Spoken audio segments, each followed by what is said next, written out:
સ્કૂલમાં એક છોકરો ભણતો હતો. એક દિવસ એના સર પાસે જઈને કીધું, હું કાલથી ક્યારેક સ્કૂલે નહીં આવું. સરે પૂછ્યું કેમ? છોકરાએ કીધું, અહીંયા બધાય ટીચર અંદરો અંદર વાતો કરે છે અને એકેય બાળક સાથે મને મજા નથી આવતી. સરે કીધું, હા વાંધો નહીં, પણ જાતા જાતા એક કામ કરતો જા. પાણીનો ગ્લાસ છણોછણ ભરીને સ્કૂલના 3 ચક્કર લગાવ, પણ ચક્કર લગાવવા ટાઈમે પાણીનું ટીપું નીચે ન પડવું જોઈએ. છોકરો ત્યાંથી ગયો, પાણીનો ગ્લાસ ભરીને 3 ચક્કર લગાવવા માંડ્યો. પછી તે પાછો સર પાસે આવ્યો.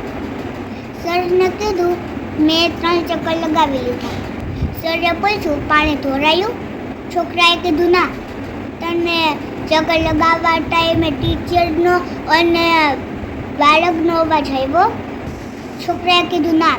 તારે જાણવું છે શું કામ? છોકરાએ કીધું, હા. સરે કીધું કે જ્યારે તું ચક્કર લગાવતો હતો ત્યારે તારું ધ્યાન પાણીના ગ્લાસ ઉપર હતું, એટલે તને આજુબાજુનો અવાજ આવ્યો નહીં.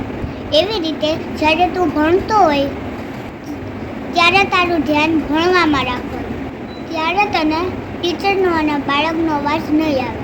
જો તું આમાં જ ભણીશ તો તું સૌથી આગળ નીકળીશ. છોકરો ધ્યાનથી સમજી ગયો, ખૂબ ધ્યાનથી ભણવા માંડ્યો. હેપી ટીચર્સ ડે બધા ટીચર્સને. Thank you.